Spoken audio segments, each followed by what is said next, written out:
नमस्कार, स्वागत है आपका। आप देख रहे हैं गुड न्यूज टुडे। आपके साथ मैं हूं रेखा और वक्त हो गया है आपके खास कार्यक्रम गुड लक टुडे का, जहां पर स्टूडियो में मेरे साथ मौजूद होते हैं पंडित शैलेंद्र पांडे जी। बहुत बहुत स्वागत है पंडित जी आपका इस खास शो में। नमस्कार।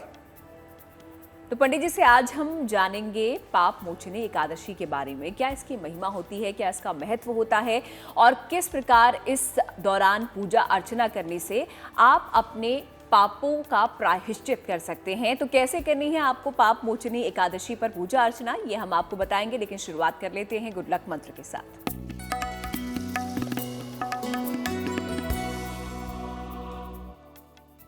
अगर आपके करियर में उतार चढ़ाव रहता हो, कभी चीज़ें बहुत बेहतर होती हों, कभी चीज़ें बिल्कुल ख़राब हो जाती हों, तो एक लोटे जल में जरा सा गुड़ या जरा सा शक्कर मिला करके ये शिव जी को मीठा जल अर्पित करिए। नित्य प्रातः एक लोटे जल में जरा सा शक्कर या जरा सा गुड़ मिला करके शिवलिंग पर अर्पित करके प्रार्थना करेंगे तो करियर के उतार चढ़ाव से बचे रहेंगे। तो चलिए, ये था एक प्रयोग जो पंडित जी ने आपको बताया है करियर से जुड़ा हुआ। इस प्रयोग को आप भी आजमा सकते हैं और अपना लक चमका सकते हैं। आगे बढ़ते हैं पंचांग की तरफ, देखते हैं 18 मार्च का पंचांग क्या है।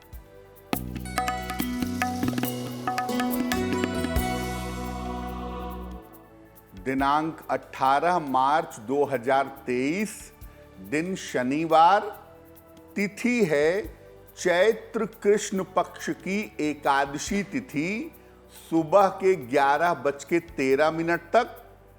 नक्षत्र है श्रवण नक्षत्र। चंद्रमा मकर राशि में संचरण कर रहे हैं।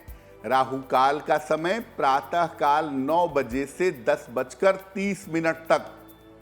पूर्व दिशा की तरफ यात्रा करने की मनाही है, लेकिन अगर यात्रा करना जरूरी है, मजबूरी है, तो जरा सा घी खाकर और भगवान का स्मरण करके यात्रा करेंगे तो मुश्किल से बचे रहेंगे। तो चलिए, पंचांग यहाँ पर पंडित जी ने आपको बता दिया है ताकि आप भी अपने दिन की एक शुभ शुरुआत कर सके, और इसके साथ ही साथ एक प्रयोग यानी कि गुड लक मंत्र आपने जाना। अब आगे बढ़ते हैं कार्यक्रम में और बात कर लेते हैं पाप मोचनी एकादशी की। क्या इसका महत्व होता है और इसकी विशेष महिमा क्या होती है, आइए जानते हैं पंडित जी से। एकादशी वर्ष में जितने बार भी आती है, हर एकादशी अपने आप में बहुत ज्यादा महत्वपूर्ण है, क्योंकि अगर हम वैज्ञानिक दृष्टिकोण से देखें तो व्रतों में सर्वाधिक महत्वपूर्ण व्रत एकादशी का होता है। एकादशी का अगर आप नियमित व्रत रखते हैं, एकादशी पर नियमित पूजा करते हैं, तो मन की चंचलता समाप्त होती है, मन आपका एकाग्र होता है, धन और आरोग्य की प्राप्ति होती है, धन की स्थिति में सुधार होता है, स्वास्थ्य बेहतर होता है, और हार्मोन्स की अगर कोई समस्या है, हार्मोन की अगर कोई दिक्कत है, तो वो दिक्कत भी दूर होती है। और मनोरोग, जो मानसिक बीमारियां हैं, वो बीमारियां भी दूर होती हैं। पाप मोचनी एकादशी की अगर हम बात करें तो पाप मोचनी एकादशी का व्रत आरोग्य देता है, अच्छा स्वास्थ्य देता है, संतान की प्राप्ति देता है, और प्रायश्चित के लिए किया जाने वाला व्रत है। यानी अगर आपसे गलतियां हो गई हैं, किसी भी मनुष्य से गलती हो सकती है, अगर आपसे गलती हो गई है तो आपके पापों का प्रायश्चित होगा पाप मोचनी एकादशी पर।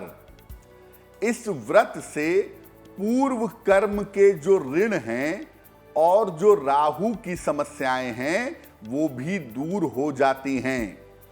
यानी पूर्व प्रारब्ध के जो ऋण हैं, जो कर्म आपको भोगने पड़ रहे हैं, जो आपके गलत कर्म हो गए हैं, उन कर्मों का प्रायश्चित होता है। और अगर कुंडली में राहु से संबंधित समस्या है तो वो समस्या भी दूर होती है। ये व्रत रखा जाता है चैत्र कृष्ण पक्ष की एकादशी तिथि को, चैत्र महीने के कृष्ण पक्ष की एकादशी को पाप मोचनी एकादशी का व्रत रखते हैं। मौसम और स्वास्थ्य के दृष्टिकोण से इस समय में जल का प्रयोग ज्यादा करने की सलाह दी जाती है, इसीलिए इस व्रत में जल का प्रयोग ज्यादा होता है।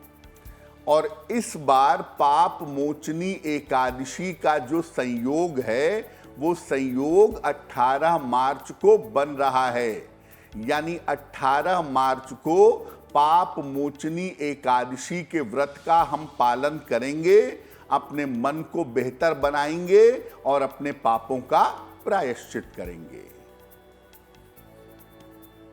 तो पाप मोचनी एकादशी का महत्व क्या है, क्यों से मनाया जाता है, ये पंडित जी से हमने जाना। फिलहाल महिमा भी हमने जानी और आगे किस तरीके से आपको पाप मोचनी एकादशी पर व्रत पूजन करना है ये भी हम जानेंगे। फिलहाल राशियों पर नजर डाल लेते हैं और देखते हैं मेष, वृष और मिथुन राशि का भाग्यफल।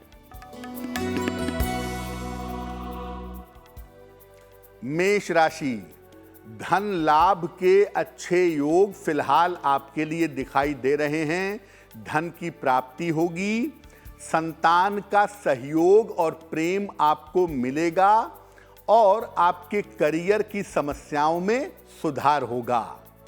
किसी निर्धन व्यक्ति को अगर धन का दान कर दें तो आपका दिन और भी ज्यादा बेहतर होगा। शुभ रंग होगा लाल और भाग्य का मीटर आपको नंबर दे रहा है 80%। बहुत अच्छा भाग्य आपके साथ बना हुआ है। वृषभ राशि, करियर की समस्या आपकी हल होगी, रुके हुए तमाम काम आपके पूरे होंगे, किसी धार्मिक कार्य में आप व्यस्त रहेंगे। पीपल के वृक्ष में अगर आप जल अर्पित कर दें तो आपका दिन और भी ज्यादा बेहतर होगा। शुभ रंग होगा सफेद और भाग्य का मीटर आपको नंबर दे रहा है 75%। उत्तम भाग्य आपके साथ बना हुआ है।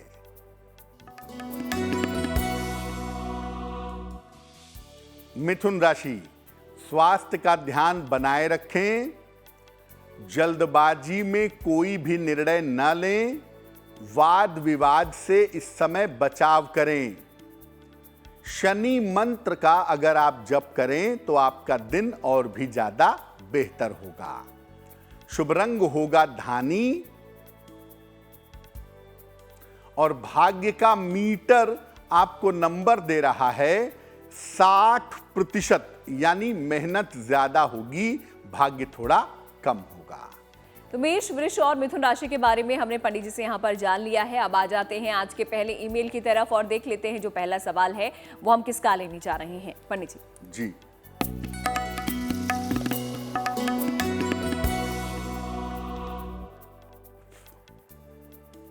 आज का पहला सवाल हमें मनीष श्रीवास्तव जी ने लिखा है। मनीष जी हमें लखनऊ से मेल लिखते हैं। इनकी जन्म की तारीख है 21 दिसंबर 1990। जन्म का समय है रात के 9:15 और जन्म का स्थान है लखनऊ। मनीष जी लिख रहे हैं कि इस समय नौकरी में परिवर्तन का एक बड़ा अवसर इनके सामने आया है, जिसमें इनको स्थान परिवर्तन भी करना पड़ेगा। तो क्या नौकरी में परिवर्तन करने का ये सही समय है? मुझे नौकरी बदलनी चाहिए और आने वाला समय मेरा कैसा रहेगा? मनीष जी, आपकी कुंडली के हिसाब से जो आपका वर्तमान समय चल रहा है उस समय में परिवर्तन करना आपके लिए अच्छा है। और परिवर्तन अगर स्थान में भी हो रहा है, नौकरी में भी हो रहा है, तो ये आपके लिए बढ़िया रहने वाला है।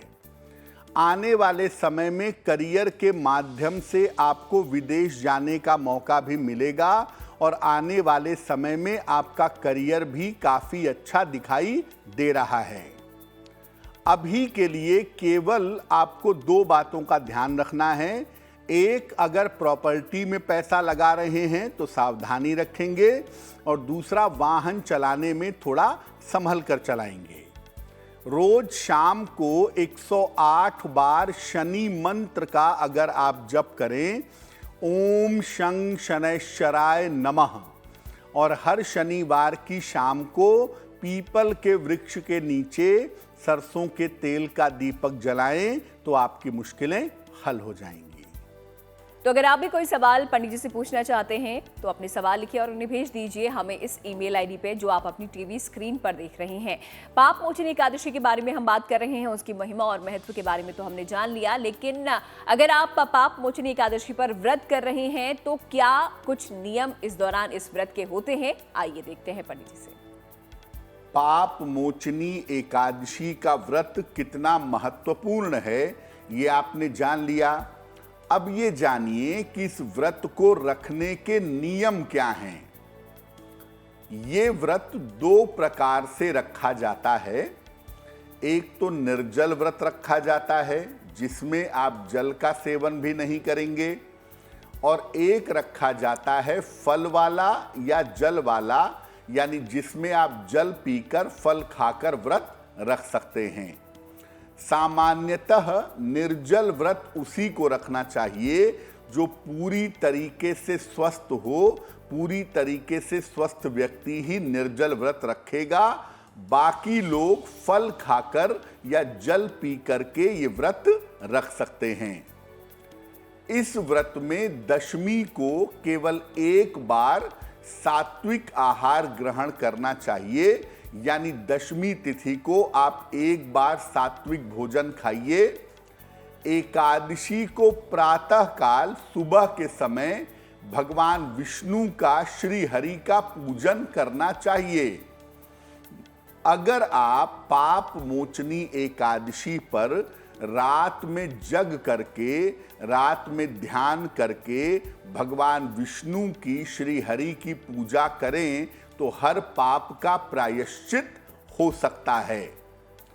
बेहतर होगा कि इस दिन केवल जल और फल का ही सेवन किया जाए। तो सामान्यतः एक आम आदमी को मैं कहूँगा कि आप पाप मोचनी एकादशी का व्रत रखिए। इस दिन केवल फल खाइए, जल पीजिए, नींबू पानी पीजिए, फलों का रस पीजिए, और उसके बाद भगवान विष्णु की पूजा करिएगा, उनका ध्यान करिएगा, उनके मंत्रों का जप करिएगा और निरंतर नाम जप करते रहिएगा। खाते पीते, चलते फिरते, उठते बैठते भगवान का नाम जपते रहिएगा। तो ऐसा करने से आपके पापों का प्रायश्चित अवश्य होगा। तो पाप मोचनी एकादशी पर व्रत के क्या नियम है, क्या आपको करना चाहिए और किन चीजों से आपको बचना चाहिए, ये पंडित जी से आपने जाना। आगे बढ़ते हैं राशियों की तरफ और देख लेते हैं कर्क, सिंह और कन्या राशि का भाग्यफल क्या कहता है।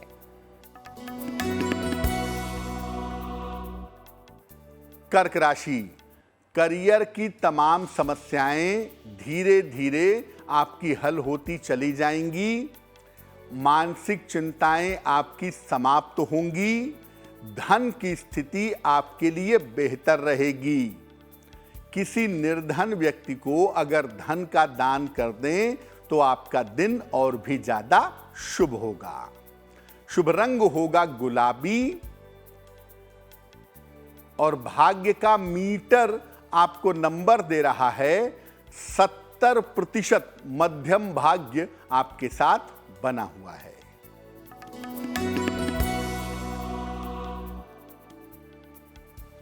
सिंह राशि, दौड़ भाग आपकी बढ़ी रहेगी। करियर में सुधार के योग बन रहे हैं। संतान के लिए कोई शुभ सूचना इस समय प्राप्त होगी। खाने पीने की वस्तु का अगर दान करें तो आपका दिन और भी ज्यादा बेहतर होगा। शुभ रंग होगा पीला, और भाग्य का मीटर आपको नंबर दे रहा है 65%। जितनी मेहनत करेंगे उतना ही आपको लाभ होगा।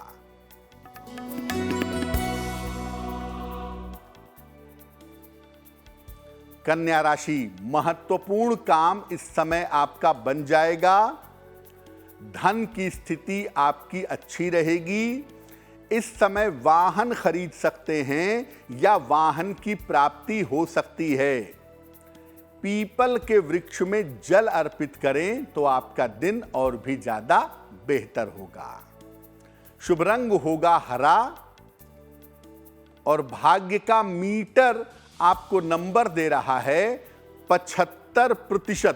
उत्तम भाग्य आपके साथ बना हुआ है। तो कर्क, सिंह और कन्या राशि के बारे में भी हमने पंडित जी से जान लिया है। पंडित जी ने आपको बताया कि आप लोगों का भाग्य आपका कितना साथ देने वाला है। आगे बढ़ते हैं अब ईमेल की तरफ और देख लेते हैं अगला जो सवाल है हमें किसका आया है, उनकी समस्या क्या है। पंडित जी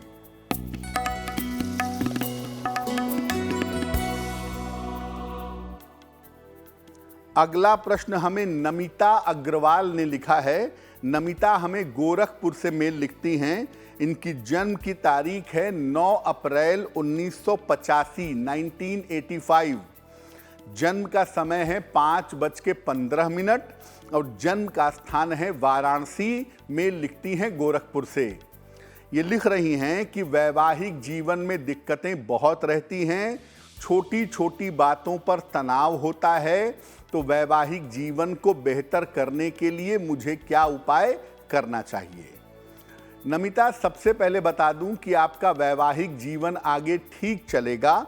आगे बहुत चिंता करने की आवश्यकता नहीं है, लेकिन साथ ही साथ आपको अपने स्वयं के क्रोध और वाणी पर नियंत्रण बनाए रखना होगा, क्योंकि आपका क्रोध भी ज़्यादा है और आपके वाणी की समस्या भी ज़्यादा दिखाई दे रही है। दूसरी बात यह है कि आपकी कुंडली में आने वाले समय में पारिवारिक जीवन की मुश्किलें दूर हो जाएंगी। थोड़ा सा एडजस्ट करके चलिए, अपनी ईगो प्रॉब्लम को थोड़ा कम करिए। अभी के लिए आप एक ओपल बनवा के पहनिए।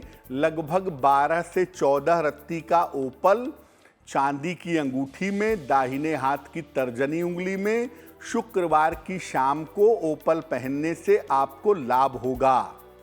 और इसके अलावा रोज सुबह और रोज शाम 108 बार एक मंत्र पढ़िए, ओम नमो भगवते वासुदेवाय। ओम नमो भगवते वासुदेवाय। इस मंत्र का नियमित रूप से आप जप करें, ओपल धारण करें, स्थितियां आपकी बेहतर हो जाएंगी। तो सवाल जवाबों का सिलसिला आगे भी जारी रहेगा। अगर आप भी कुछ पूछना चाहते हैं, अभी भी देर नहीं हुई है, अपने सवाल लिखिए और भेज दीजिए हमें इस ईमेल आईडी पे जो आप अपनी टीवी स्क्रीन पर देख रहे हैं। अब जान लेते हैं पंडित जी से कि पाप मोचनी एकादशी के दिन क्या करें ताकि आपके जो पूर्व जन्म के जो कर्म हैं, पूर्व कर्म हैं, उनके ऋण से आपको छुटकारा मिल सके। पंडित जी, जब कोई व्यक्ति पैदा होता है तो अपने कर्मों के अनुसार उसका जन्म होता है और वो कर्म इस जीवन में आपको भुगतने पड़ते हैं। अच्छे होंगे तो अच्छे प्रभाव से और बुरे होंगे तो बुरे प्रभाव से, लेकिन कर्म के बंधन से मुक्ति सामान्यतः नहीं मिलती है। क्या करें कि पूर्व कर्मों के ऋण से, पूर्व कर्मों के प्रभाव से छुटकारा मिले? सुबह स्नान करके एकादशी व्रत का मैं पूजन करूंगा या करूंगी, ये संकल्प लीजिए। 10 बजे के पहले स्नान करके ये संकल्प लीजिए। सूर्य भगवान को अर्घ्य दीजिए, जल दीजिए और केले के पौधे में जल डालिए। भगवान विष्णु को पीले फूल अर्पित करना आपके लिए बहुत अच्छा होगा। इसके बाद श्रीमद् भगवत गीता के 11वें अध्याय का आपको पाठ करना है। श्रीमद् भगवत गीता का 11वां अध्याय बहुत महत्वपूर्ण है और इसको पढ़ने से निश्चित रूप से आपके पाप कम होंगे। आप चाहें तो भगवान विष्णु के मंत्र का जप भी आप कर सकते हैं। भगवान विष्णु के मंत्रों का जप करना भी अच्छा होगा और मंत्र होगा ओम हरये नमः। ओम हरये नमः, इस मंत्र का जप करिएगा और संध्या काल में, शाम के समय में गरीबों को अन्न का या भोजन का दान करिएगा। अगर आप पाप मोचनी एकादशी पर ऐसा करते हैं तो आपके पापों का प्रायश्चित होगा। जो महत्वपूर्ण बात समझने वाली है वो ये है कि देखिए, भगवान का जो नाम है, कलयुग में ऐसा कहा गया है कि भगवान का नाम जप करने से ही व्यक्ति को मुक्ति मिल सकती है।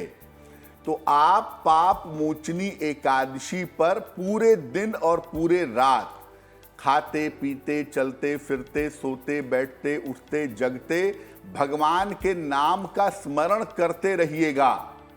जितना ज्यादा से ज्यादा आप नाम जप करते रहेंगे, आपके पापों का जो प्रभाव है वो निश्चित रूप से नष्ट होता चला जाएगा।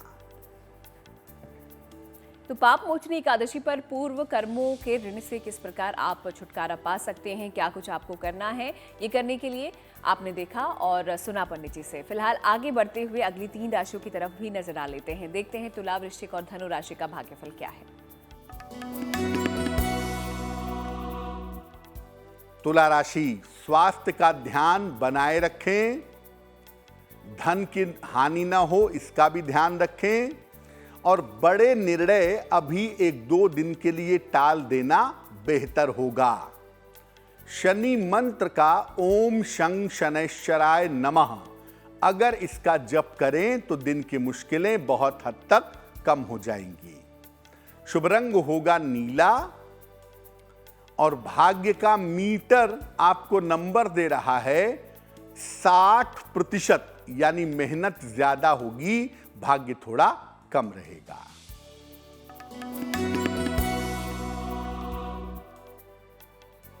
वृश्चिक राशि, तनाव में कमी दिखाई दे रही है, स्वास्थ्य बेहतर होगा, करियर में सफलता मिलेगी, और इस समय किसी लाभकारी यात्रा पर जा सकते हैं। खाने पीने की वस्तु का अगर दान करें तो आपका दिन और भी ज्यादा शुभ होगा। शुभ रंग होगा क्रीम, और भाग्य का मीटर आपको नंबर दे रहा है 70%, मध्यम भाग्य आपके साथ बना हुआ है।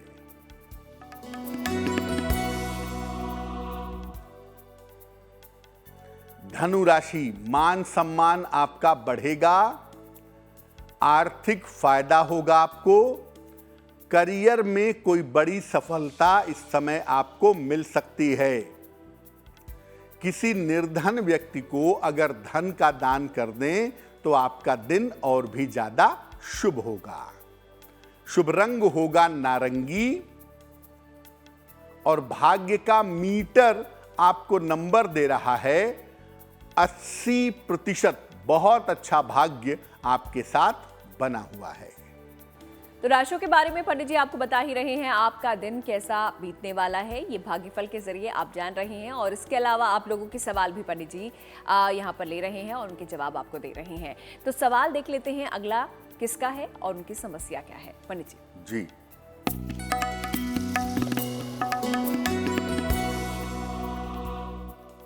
अगला प्रश्न हमें अनिल कुमार मिश्रा जी ने लिखा है, और अनिल कुमार जी हमें नई दिल्ली से मेल लिखते हैं। इनकी जन्म की तारीख है 27 अगस्त 1965, 1965। जन्म का समय है शाम को 4:15, और जन्म का स्थान है भोपाल, मध्य प्रदेश। ये लिख रहे हैं कि रिटायरमेंट के बाद क्या मेरी नौकरी आगे कंटिन्यू हो पाएगी? सरकारी विभाग में मैं नौकरी करता हूं, तो क्या रिटायरमेंट के बाद भी मुझे काम मिलेगा, मैं काम कर पाऊंगा, या रिटायरमेंट के बाद मुझे व्यवसाय में जाना चाहिए? अनिल जी, आपकी कुंडली के हिसाब से रिटायरमेंट के बाद भी आप सरकार के सहयोगी के तौर पे जुड़े रहेंगे, एज अ कंसल्टेंट आप काम करते रहेंगे लंबे समय तक, ये संभावना आपकी कुंडली में ज़रूर बनती है। और रिटायरमेंट के बाद भी आप नौकरी ही करेंगे, व्यवसाय में जाने की सलाह उम्र के 65-66 साल तक आपको नहीं दी जा सकती। अभी आपके लिए नौकरी करना और नौकरी के बारे में सोचना ही बेहतर होगा। आपका स्वास्थ्य बहुत अच्छा नहीं दिखाई दे रहा है, तो थोड़ा सा ध्यान अपने स्वास्थ्य का जरूर बनाए रखें। खासतौर से पेट से संबंधित या लिवर से संबंधित दिक्कतें ना हो, इसका ध्यान बनाए रखना जरूरी होगा। एक पन्ना बनवा के पहनिए, लगभग 6 से 8 रत्ती का पन्ना, चांदी की अंगूठी में, दाहिने हाथ की सबसे छोटी उंगली में। बुधवार की शाम को पन्ना पहनने से आपको लाभ होगा। और रोज सुबह सूर्य भगवान को जल चढ़ाइए और सुबह के समय 108 बार सूर्य देव का एक मंत्र पढ़िए, ओम आदित्याय नमः, ओम आदित्याय नमः। अगर आप ये उपाय करें तो आपकी मुश्किलें हल हो जाएंगी। आगे बढ़ते हैं और बात पाप मोचनी एकादशी की हो रही है, तो इस दौरान कहा जाता है कि राहु की समस्या से भी आप पार पा सकते हैं, उसका निवारण आप कर सकते हैं। तो किस प्रकार इस दिन आपको राहु की समस्या का निवारण करना है, आइए जान लेते हैं पंडित जी से। राहु का मतलब होता ही है जो पूर्व जन्म के और इस जन्म के कर्मों के बीच में संबंध को बताता है। तो राहु की समस्या का निवारण कैसे होगा? प्रातः काल सूर्योदय के पहले पीपल के वृक्ष में जल डालिएगा और दिन भर जल और फल ग्रहण करके उपवास रखिएगा। शाम के समय पीपल के वृक्ष की परिक्रमा करिएगा और उसके तने में पीला सूत लपेटते जाइएगा। कम से कम 7 बार परिक्रमा करिएगा। इसके बाद वहां पर एक घी का या सरसों के तेल का दीपक जलाइएगा और सफेद मिठाई एक मिट्टी के पात्र में या पत्ते में रख करके समर्पित करिएगा। राहु की समस्या की समाप्ति की प्रार्थना करिएगा। राहु संबंधी बाधाएं आपकी दूर होंगी। एक बात यह समझ लीजिए कि ग्रहों नक्षत्रों की शक्ति ईश्वर से है, ईश्वर उनसे बहुत ऊपर है। इसलिए अगर आप वास्तव में भक्त हैं, भगवान की साधना आराधना करते हैं, तो आपको ग्रहों की बहुत चिंता करने की जरूरत नहीं है। फिर आपका जीवन कैसे चलेगा, आपके जीवन में क्या चलाना है, ये व्यवस्था फिर ईश्वर स्वयं करेंगे। इसलिए आप ग्रहों की पूजा करिए, ग्रहों के लिए उपाय करिए, लेकिन भरोसा अपना भगवान में बनाए रखिए, भगवान के चरण पकड़े रखिए, ताकि जो भी जीवन की बाधाएं हैं वो उनके कृपा से निश्चित रूप से दूर हो जाए। तो चलिए, राहु की समस्या से किस प्रकार आप मुक्ति पा सकते हैं, ये भी पंडित जी ने आपको बता दिया है। पाप मोचनी एकादशी के बारे में आज पंडित जी हमें बता रहे हैं और किस प्रकार, जैसे पंडित जी ने हमें बताया कि श्री हरि की पूजा यहाँ पर की जाती है। तो पंडित जी, आपसे यही जानना चाहूँगी कि इस दौरान सिर्फ श्री हरि की ही पूजा की जाती है, बाकी और किसी भगवान की पूजा हम क्यों नहीं कर सकते? देखिए, पाप मोचनी एकादशी पर भगवान के हरि स्वरूप की पूजा इसलिए की जाती है क्योंकि हरि शब्द का अर्थ होता है हरण करने वाला। हरति पापम इत्यर्थे हरि, जो आपके पापों का हरण कर ले वो हरि हैं। भक्त अगर अपने जीवन में चाहे प्रयास करके अपने पापों को समाप्त कर दे तो ऐसा वो कभी नहीं कर पाएगा, अनंत जन्म लगेंगे। इसीलिए भगवान समय समय पे उसके पापों को स्वयं ग्रहण कर लेते हैं, उसके पापों का बोझ हल्का कर देते हैं और इसीलिए उन्हें हरि कहा जाता है। तो मामला पाप मोचनी एकादशी का है, जिसमें आपके पापों का प्रायश्चित होता है, भगवान आपके पापों का हरण करते हैं। इसीलिए पाप मोचनी एकादशी पर हम भगवान के श्री हरि स्वरूप की पूजा करते हैं। आगे बढ़ते हुए आखिरी 3 राशियों के बारे में भी हम जान लेते हैं। देखते हैं मकर, कुंभ और मीन राशि का भाग्यफल क्या है। मकर राशि, स्वास्थ्य की स्थिति में आपके सुधार होता दिख रहा है, सेहत बढ़िया हो जाएगी। धन संपत्ति का लाभ हो सकता है और रुके हुए तमाम काम इस समय आपके पूरे होंगे। किसी निर्धन व्यक्ति को अगर धन का दान कर दें तो आपका दिन और भी ज्यादा बेहतर होगा। शुभ रंग होगा नीला और भाग्य का मीटर आपको नंबर दे रहा है 90%। सबसे ज्यादा भाग्य आपके साथ बना हुआ है।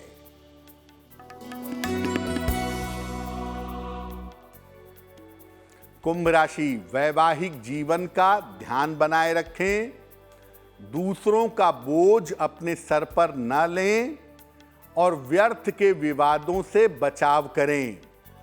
शनि मंत्र का अगर जप कर लें, ओम शं शनैश्चराय नमः, तो आपका दिन और भी ज्यादा बेहतर होगा। शुभ रंग होगा मरून और भाग्य का मीटर आपको नंबर दे रहा है 60%, यानी मेहनत ज्यादा होगी, भाग्य थोड़ा कम रहेगा।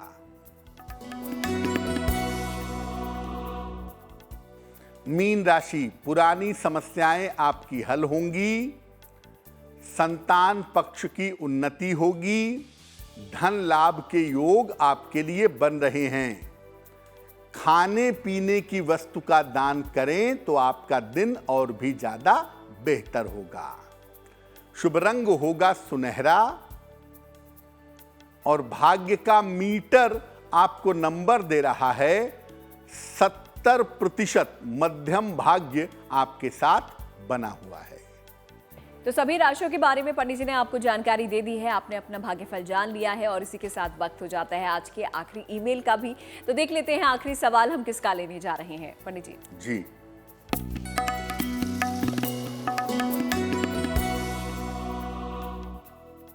आज का अंतिम प्रश्न हमें सरोज बाला जी ने लिखा है। सरोज बाला जी हमें लखनऊ से मेल लिखती हैं। इनकी जन्म की तारीख है 4 नवंबर 1973, 1973।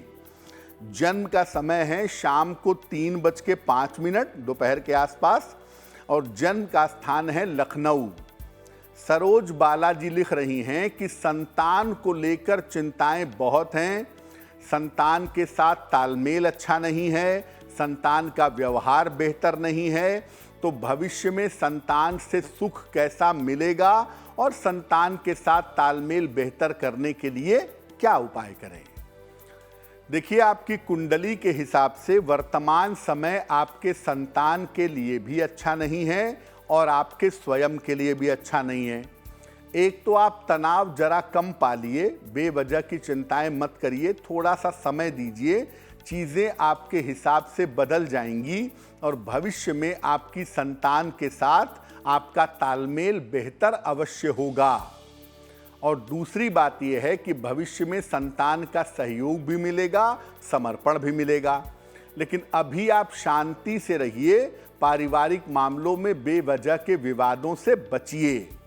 फिलहाल आप रोज सवेरे एक बार विष्णु सहस्त्र नाम का पाठ करिए।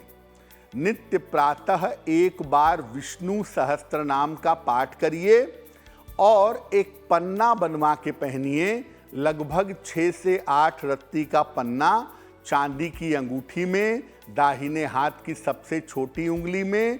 बुधवार की शाम को पन्ना पहनने से आपको लाभ होगा। तो ये आज का आखिरी सवाल था, लेकिन कल फिर हाजिर होंगे और फिर से आप लोगों के सवालों के जवाब पंडित जी से हम जानेंगे। तो अगर आप भी कुछ पूछना चाहते हैं, सवाल लिखिए और इसे भेज दीजिए। ईमेल आईडी आपके टीवी स्क्रीन पर है। आगे बढ़ते हुए जन्मदिन की बात कर लेते हैं। देखते हैं 18 मार्च को जिन लोगों का जन्मदिन आता है उनके लिए आने वाला साल कैसा रहेगा। पंडित जी,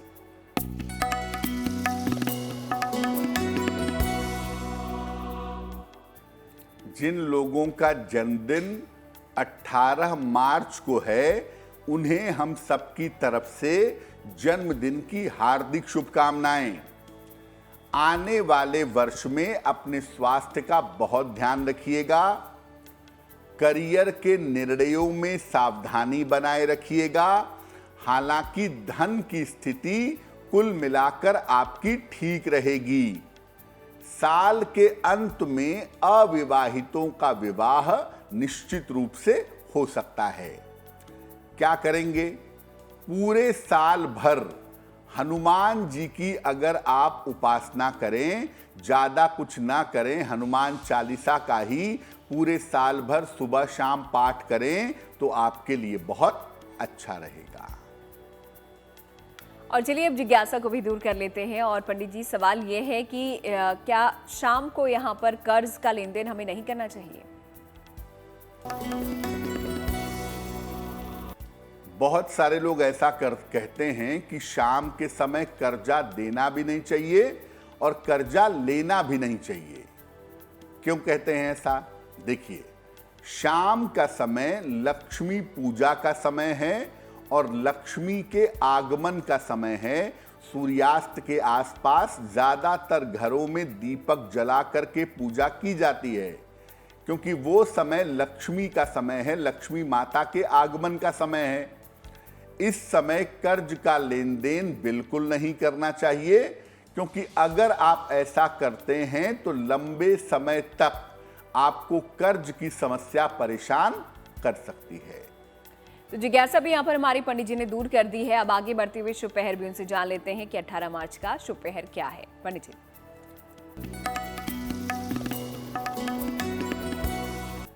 बात करते हैं शुभ पहर की। दिनांक 18 मार्च 2023 दिन शनिवार। शुभ पहर का समय है शाम के 6 बजे से 7:30 तक। इस समय में भगवत गीता के 11वें अध्याय का पाठ करिए। अगर संस्कृत में नहीं कर पाते तो कम से कम हिंदी में करिएगा। आपके मन की समस्या में, आपके स्वास्थ्य की समस्या में सुधार होगा।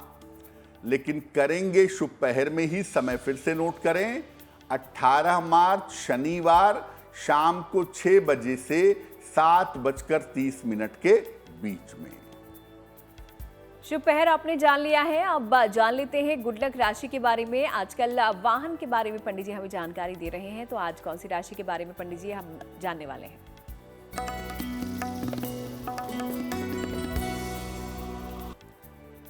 आज की जो गुड लक राशि है, जिसके वाहन के बारे में हम बताएंगे, वो राशि है मिथुन राशि। एक बार अगर आप गाड़ी खरीद लेते हैं और बिना दूसरी गाड़ी के प्लान के अगर आप उसको हटाते हैं तो दूसरी गाड़ी खरीदने में टाइम लगता है। इसलिए एक बार वाहन खरीदने के बाद वाहन हटाने में बहुत विचार करना चाहिए। इनके लिए क्रीम रंग के और हरे शेड के जो वाहन होते हैं वो हमेशा उत्तम होते हैं।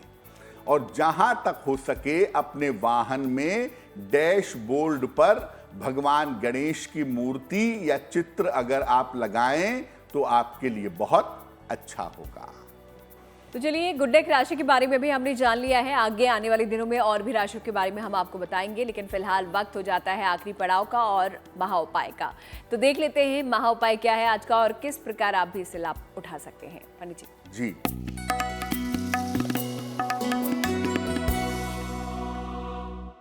अगर आपके पास धन आता हो लेकिन बिल्कुल बचता नहीं हो, बचत नहीं हो पाती हो, तो क्या करेंगे?